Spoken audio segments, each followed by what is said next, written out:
T shirt तेवढं सूरज आहे.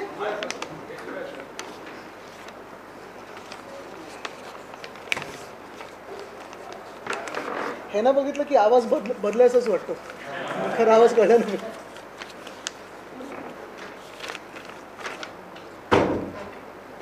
करूया सुरू? हा, म्हणून मी विचारलं.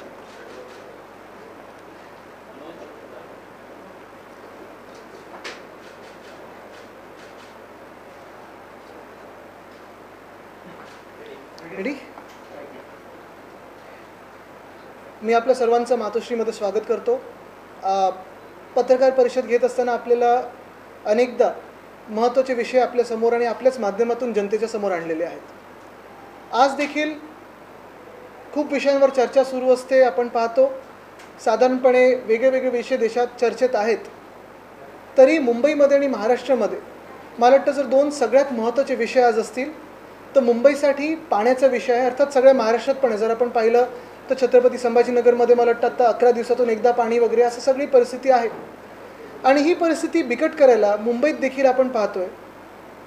आज दुसरा दिवस आहे आणि वॉटर टँकर असोसिएशन जे मुंबईत जवळपास खूप मोठ्या मोठ्या हाऊसिंग सोसायटी असतील, बिल्डिंग्ज असतील, चाळ सोसायटीज असतील किंवा मग रस्त्याची कामं असतील, इन्फ्रास्ट्रक्चरची कामं असतील, मॉल्स असतील, इथे जी पाण्याची तूट असते ती भरून काढण्यासाठी साधारणपणे हे वॉटर टँकर असोसिएशन मुंबईत पाणी पुरवठा करत असतं.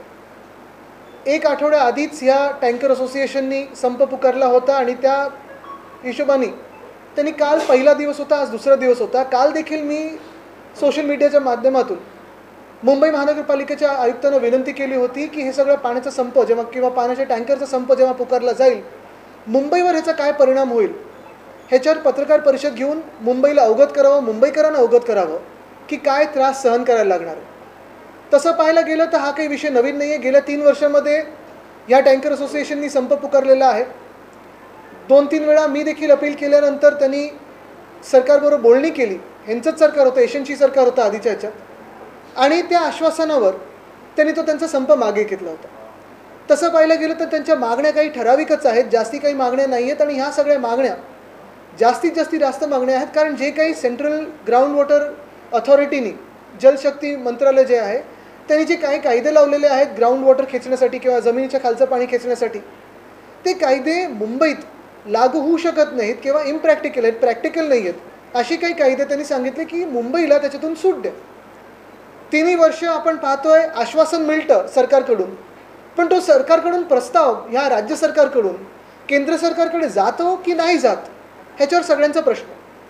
पण ह्या तांत्रिक बाबीत किंवा ह्या प्रशासकीय गोष्टींमध्ये मी आपल्याला न नेता एवढंच सांगतो की आज जो काही 2 दिवसाचा संप हा यांनी पुकारलेला आहे, किती दिवस चालेल मला माहिती नाही. मी काल पण विनंती केली होती, आज पण मी सरकारकडे एक अपील करत आहे, मुख्यमंत्र्यांकडे एक अपील करत आहे की तातडीने ह्या सगळ्या असोसिएशनला आपण स्वतः भेट द्यावी आणि भेटून त्यांच्या ज्या काही मागण्या असतील त्या केंद्र सरकारसमोर ठेवून तोडगा काढावा. कारण हे किती दिवस संप आम्ही सहन करायचा मुंबईकरांनी, आणि हे पाण्याची तूट जी आहे, तुटवडा जो आहे, तो किती दिवस सहन करायचा हा एक मोठा प्रश्न आहे. तसंच जर पाहायला गेलं तर गेल्या 6-7 महिन्यांमध्ये मुंबईत पाण्याचा तर प्रॉब्लेम आहेच. खूप ठिकाणी जी रस्त्याची कामं सर्रास सुरू आहेत त्याच्यात अनेक लाईन डॅमेज झालेले आहेत, गढूळ पाणी घरी येत आहे, काही ठिकाणी दूषित पाणी, गढूळ पाणी ह्याच सोबत पाण्याचा दाब कमी पडत आहे. आणि आज आपण पाहतोय अनेक मुंबईकर मला देखील मेसेज करतात, कदाचित आपल्या बिल्डिंगमध्ये पण तीच परिस्थिती असेल की आता पाणीच नाही राहिलं कारण टँकर असोसिएशनने पाणी देणं बंद केलेलं आहे. ह्याच सोबत दुसरा जो महत्त्वाचा विषय आपल्या राज्यासाठी आहे तो म्हणजे स्टेट ट्रान्सपोर्ट बसेसचा, STचा. काल परवाकडे आपण पाहिलं असेल, जी थट्टा आता सुरू झाली सगळीकडे. असं वाटत होतं सरकार यांचं बनेपर्यंत की जबरदस्त पैसा या सरकारने गोळा केलेला आहे. त्यानंतर डॅवॉसची ट्रिप झाली आणि सांगितलं 15 लाख कोटी, 20 लाख कोटी किती पाहिजेत अजून देतो, असं काही जमा केले. आणि असं वाटलं की झालं तर मुंबई आणि महाराष्ट्र कितीतरी $1 ट्रिलियन इकॉनॉमी आता उद्या परवाकडेच होईल. पण सत्य परिस्थिती ही आहे की काही महिन्यांपूर्वी BMCच्या कर्मचाऱ्यांचा पगार हा वेळेवर आला नाही. आम्हाला तिथे लढा द्यायला लागला, तेव्हा आता वेळेवर यायला सुरू झालेला आहे. पण ST कर्मचाऱ्यांचा पगार फक्त 56% हा त्यांच्या अकाउंटमध्ये डिपॉझिट झाला आहे. आज तुम्ही विचार करा, या सरकारला अजून 6 महिनेही झाले नाही आहेत अनेक घोषणा त्यांनी केलेल्या आहेत. कॉन्ट्रॅक्टरना त्यांचं देणं लागतं, अजून थकबाकी आहे तिथे. कॉन्ट्रॅक्टर काय, मुंबई महानगरपालिकेकडे पण ह्या राज्य सरकारची जवळपास 16,000 कोटीची थकबाकी आहे. आणि अशी थकबाकी असताना कॉन्ट्रॅक्टरना अजून मोठी मोठी कामं दिली जात आहेत, पण स्वतःच्या जे कर्मचारी आहेत, सरकारी कर्मचारी असतील किंवा एस टीचे कर्मचारी असतील, त्यांना पूर्ण पगार देण्यासाठी यांच्याकडे पैसे नाही आहेत. दुर्दैव असं आहे. आणि कदाचित ही परिस्थिती तुम्हाला आत्ता नाही तर पुढच्या काही दिवसांमध्ये दिसेल, की जी खरोखर आर्थिक परिस्थिती या राज्याची यशस्वीनी करून ठेवलेली आहे ती अशी आहे की आज एस टी कर्मचाऱ्यांना देण्यासाठी पगार नाही आहे. उद्या ही वेळ कुठच्याही अधिकाऱ्यांवर किंवा सरकारी कर्मचाऱ्यांवर येईल. मला आठवतं काही महिन्यांपूर्वी वेतन श्रेणीवर चर्चा झाली, मग केंद्राने 7वं वेतन आयोग जाहीर केलं, त्याच्यानंतर राज्य सरकारने सांगितलं की आम्ही पण आता सगळं करू हे. पण हे सगळं होत असताना जी काही वचनं, मग कर्जमाफीची असतील ते तर पाळलं नाही, लाडकी बहीण असेल ते पाळलं नाही आहे, वेगळ्या वेगळ्या योजनांचं असेल ते पाळलं नाही आहे. पण आता योजना सोडा, नवीन काही करण्याचा सोडा, जे वर्षानुवर्ष पगार मिळत आलेला आहे त्याच्यात पण अर्धा पगार मिळालेला आहे, अर्धा पगार मिळालेला नाही आहे. आज सवाल हाच उठतो की जेव्हा महाविकास आघाडीचं सरकार होतं आणि जे लोक एस टी कर्मचाऱ्यांना उचकून रस्त्यावर आणत होते, आंदोलनासाठी आणत होते, ते आज लोक शांत काय आहेत, गप्प काय आहेत तरी कुठे? ते तर सरकारमध्ये बसलेले आहेत. ते का नाही आज एस टीच्या कर्मचाऱ्यांसाठी उतरत आहेत? हा एक मोठा प्रश्न झाला. आणि उद्या जर अशाच परिस्थितीमुळे एस टीने देखील संप पुकारला तर जे लोक सुट्ट्यांमध्ये गावी जाणारे असतील, ज्या सुट्ट्या प्लॅन असतील लोकांचे आपापल्या गावी, मग कोकणात असेल, कोल्हापूर असेल, मराठवाडा असेल, मुंबईतून अनेक ठिकाणी जात असतील, मग त्यांचं काय परिस्थिती होणार हा विचार करण्याची आज वेळ आलेली आहे. मी हाच इशारा सरकारला देत आहे की ह्या दोन्ही विषयावर शिवसेना उद्धव बाळासाहेब ठाकरे हा पक्ष उतरणार रस्त्यावर. महत्त्वाची गोष्ट हीच आहे की पुढच्या 48 तासात, कारण आता झालं आहे काय, अनेक गोष्टी ज्या आम्ही सांगण्याचा प्रयत्न करतो आहे, आम्ही म्हणजे नुसतं पक्ष म्हणून नाही तर नागरिक म्हणून. सरकारी कर्मचारी अर्धे सुट्टीवर गेलेत लाँग विकेंड पाहून. मग पाण्याचं उत्तर कोण देणार, एस टीचं उत्तर कोण देणार?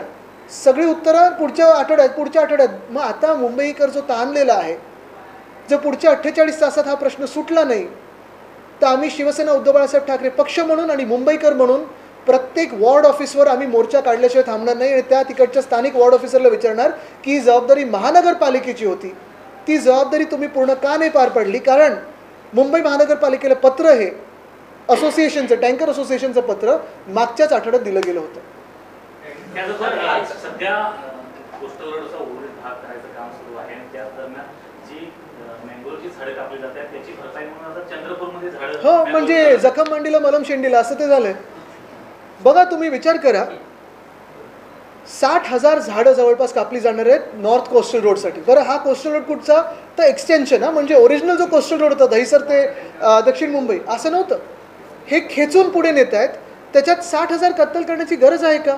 म्हणजे कालच मी पेपरमध्ये वाचलं की फडणवीस साहेब बोलत आहेत वातावरणीय बदलमुळे त्यांची झोप उडालेली आहे. एका बाजूला ते बोलतात बरोबर आहे, दुसऱ्या बाजूला बुलेट ट्रेनमध्ये किती झाडं कापणार आहेत? कोस्टल रोड एका रस्त्यासाठी 60,000 झाडं. परत जे 2 हायवे ते प्लॅन करत आहेत, टायगर सँक्च्युरीमधून जाणार आहेत, गारगाई धरणासाठी 5 लाख झाडांची कत्तल करणार आहे. माझं म्हणणं एवढंच आहे की भाजपने एकदा ठरवावं की आम्ही महाराष्ट्राचं वाळवंट करून टाकू, म्हणजे आम्ही तरी आंदोलनं करणार नाही, सांगून टाका आम्ही सगळी झाडं काढून टाकणार आणि एका झटक्यात काढून टाका ना. जी अरे अपडेट है त्याच्याकडे. 2 मिनट पहले ही एक प्रेस रिलीज जारी हुआ एसटी की तरफ से, ये कहा गया कि 7 तारीख तक, हर महीने में 7 तारीख को एसटी कर्मचारियों को उनके अकाउंट में पैसे दे दिए जाएंगे. अच्छी बात है, लेकिन आज तारीख क्या है? और ये कौन सी तारीख की बात कर रहे हैं? अगले महीने से. यही मेरी बात है. तो यानी सरकार ने भी वाइट पेपर जारी करना चाहिए कि क्या तकलीफ है कि जो 1 तारीख को नहीं कर सकते. ये बहुत सारे लोगों की ईएमआई वगैरह 3 तारीख तक भरने होते हैं. बीएमसी की तो यही हाल थे ना, बीएमसी कर्मचारी भी यही मांग कर रहे थे कि 1 तारीख को पैसा आए, 31 को आए, क्योंकि 3 तारीख तक ईएमआई भरना होता है. अच्छा, अगर मैं टेक्निकल बातों में भी ना जाऊँ तो ये देरी क्यों हो रही है, तकलीफ क्या है, ये तो सरकार बताए, एक वाइट पेपर जारी करे फाइनेंशियल स्टेटस पे. ट्रांसपोर्ट मिनिस्टर कहते हैं कि नहीं फाइनेंस डिपार्टमेंट का काम है, फाइनेंस डिपार्टमेंट कहता है ये हमारा डिपार्टमेंट ही नहीं है. सरकार तो एक है ना, कलेक्टिव रिस्पॉन्सिबिलिटी है. केंद्र सरकारने एक जाहीर केलेलं आहे की पीक विम्याच्या कंपन्या आहेत जवळपास 50,000 कोटी रुपयांचा फायदा एकत्रित झाला आहे. दुसरीकडे मात्र शेतकऱ्यांना मात्र पीक विम्याची जी भरपाई त्याच्यावर आमचे आमदार कैलाश पाटीलजी देखील वक्तव्य केलेलं आहे. पीक विम्याबद्दल महत्त्वाचा विषय आहेच. आपण पाहताय शेतकऱ्यांचे हाल आता अजून खराब होत चाललेत, शेतकरी आत्महत्या वाढत चालल्यात. पीक विम्याचा फायदा या कंपन्यांना मिळतोय आणि त्या कंपन्या कोणाचा पुढे फायदा करून देतात का? इलेक्ट्रल बॉन्ड किंवा फंडिंगमधून हा एक विचार करण्याची गोष्ट आहे. आणि दुसरं म्हणजे मग ह्या 50,000 कोटीतून शेतकऱ्यांना कर्जमुक्ती का नाही करून देत ह्याच्यातून घेऊन. पण हे सगळे विषय जरी असतील तरी आत्ताचे तातडीचे विषय मी तुम्हाला 2 महाराष्ट्रातले सांगतो. शेतकऱ्यांचं महत्त्वाचं आहेच. आज आपण पाहतोय अवकाळी पाऊस किती मदत केली आहे. जो बुलढाण्यात झाला, जो जालना परिसरात झाला, जो नाशिकमध्ये झाला, सरकारने मदत केली. म्हणजे एकंदर जर आपण पाहिलं तर महाराष्ट्र राज्य मारून टाकायचं हीच सरकारची भूमिका. एका बाजूला शेतकरी आत्महत्या करत चाललेले आहेत, कर्जमुक्ती नाहीच, अवकाळी पाऊस झाला मदत नाहीच, त्याच बाजूला ST संपून टाकायची, त्याच बाजूला BST संपून टाकायची. मुंबई असेल, अनेक शहरांमध्ये पाणी टंचाई, जिथे पाणी टंचाईमध्ये टँकर असोसिएशन पाणी देते त्यांची पण गळचेपी करून टाकायची. मग नक्की या राज्याने काय पाप केलं आहे की भाजपचं आमच्याकडे अशा दृष्टिकोनाकडून एक वेगळं सजा मिळते महाराष्ट्राला. काय पाप केलं या महाराष्ट्राने. माणिकराव कोकाटे यांनी असं आज म्हटलंय की कांदा एकदा भाव मिळाला की शेतकरी तेच लावत सुटतात आणि कुठेतरी शेतकऱ्यांच्या पिकाचं आणि शेतकऱ्यांचं नाही. कृषी मंत्र्यांनी मध्ये पण एक वक्तव्य केलं होतं की शेतकऱ्यांची कर्जमुक्ती मिळते, त्याच्यातून पैशाचा कशाला वापर केला जातो, लग्न बाकीचे समारंभ. मला तुम्ही सांगा, जे कृषी मंत्री स्वतः ज्यांचं कन्व्हिक्शन झालं होतं ते कशावर झालं होतं. सरकारी पैशाचा गैरवापर करण्यासाठी, म्हणजे स्वतःचं ठेवायचं लपून आणि दुसऱ्याचं बघायचं वाकून, असं झालंय ते. तुम्ही बघा कशासाठी हो, म्हणजे स्वतःचं कन्व्हिक्शन त्याच्यावर झालंय. कोर्टानेही त्याच्यावर निकाल दिलेला आहे. स्टे मिळाला तर पुढची गोष्ट आहे, ते सबज्युडिस अपीलमध्ये केलं त्यांनी. पण कन्व्हिक्शन ज्या गोष्टीवर, एम्बेझलमेंट ऑफ फंड्सवर झाला आहे, तो पैसा, सरकारी पैसा त्यांनी गैरवापर केला आहे आणि तुम्ही शेतकऱ्यांवर आरोप लावताय. मी तर मुख्यमंत्र्यांना विनंती करेन की अशा लोकांना 1 मिनिटं सुद्धा स्वतःच्या कॅबिनेटमध्ये ठेवायला नाही पाहिजे.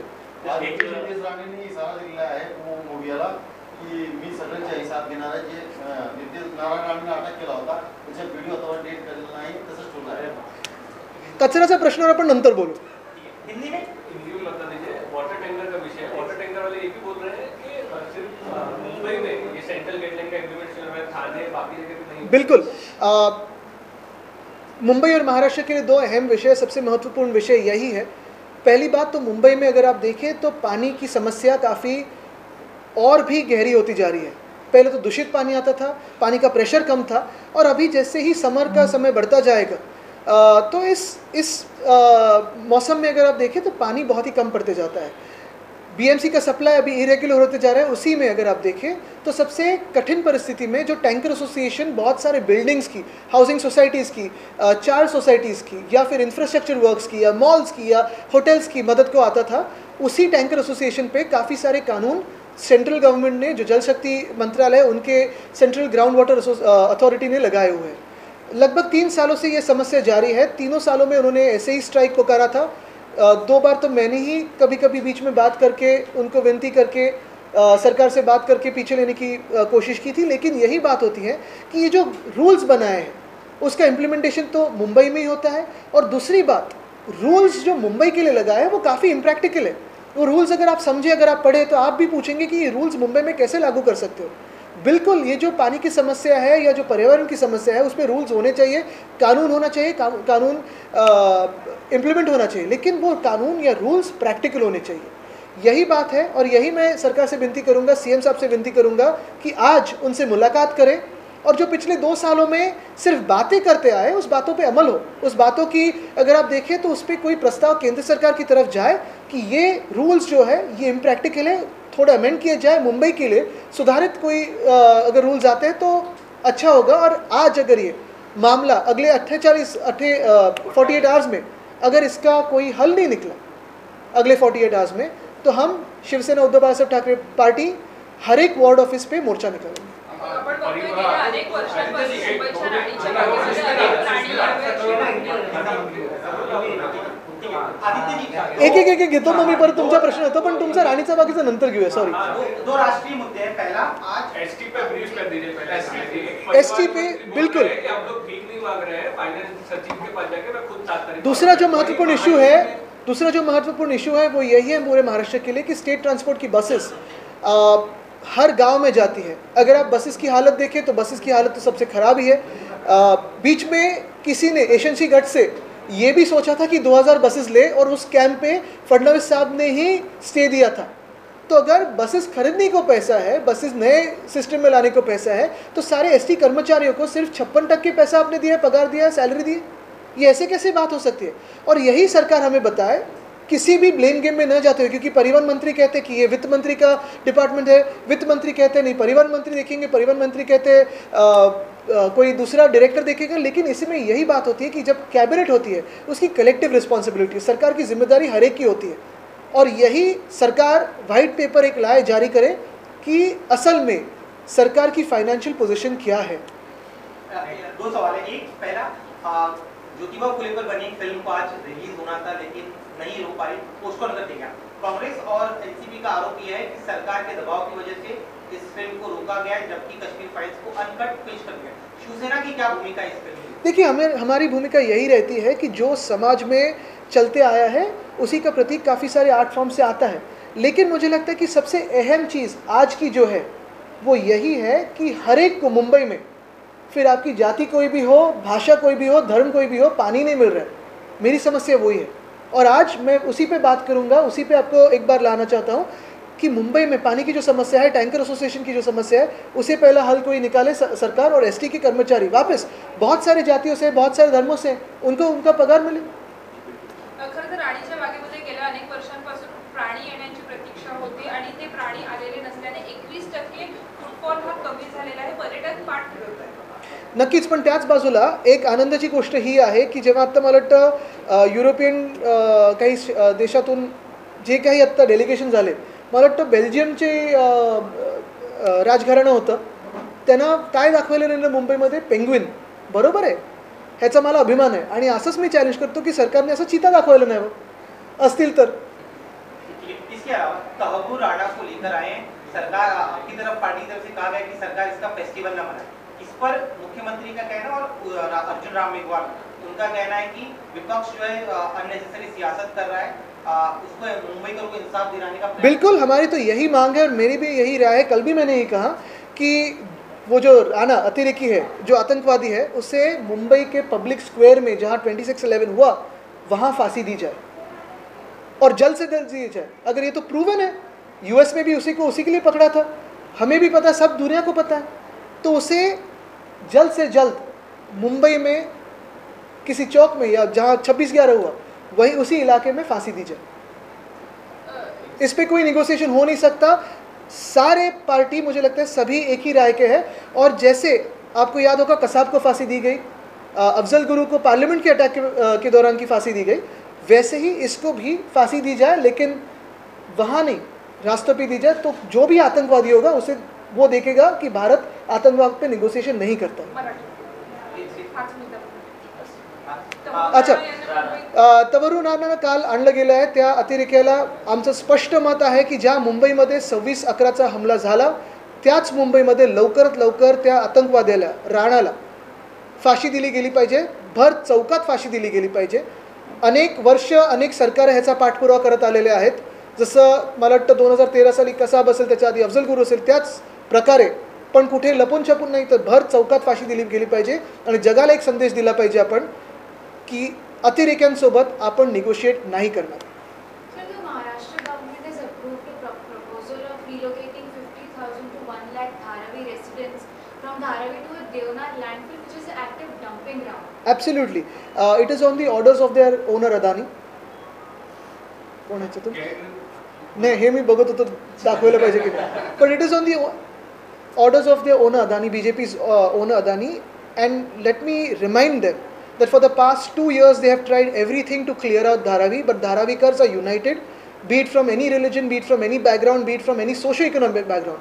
Dharavikars are first Dharavikars and Mumbaikars, and as Mumbai we stand with them, we will not let injustice happen to them.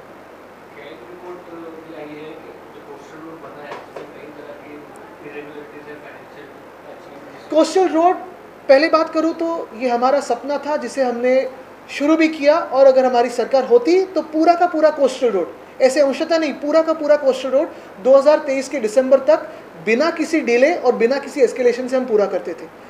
दुर्भाग्यपूर्ण बात यही है कि आज अगर आप देखें तो कोस्टल रोड पूरा तो हुआ नहीं है, लेकिन उस कोस्टल रोड में सरफेस क्वालिटी क्या है, टनल की क्वालिटी क्या है, अगर आप देखें तो पेंटिंग में पैचवर्क्स दिख रहे हैं, सरफेस क्वालिटी भी ऊपर नीचे है। यही तो एशियन का जादू है, जहाँ जहाँ उन्होंने हाथ लगाया है काम डिले हो गया है, कॉन्ट्रैक्टर बदला है और एस्केलेशन हुआ। लेकिन मैं आज फिर आपकी एक बार जो सारे लोगों की कंसंट्रेशन है वो एक ही बात पे लाना चाहता हूँ वो यही है कि मुंबई की पानी की समस्या और एसटी कर्मचारियों की जो सैलरी की समस्या है, यही समस्या पूरे राज्य में हर एक सरकारी कर्मचारी के साथ हो सकती है और हर एक नागरिक के साथ पानी की समस्या हो सकती है. आदित्य अमित शहा मुंबई दौऱ्यावर येत आहे आणि तत्काळच्या घरी जेवण करणार आहे. करू दे. चालेल.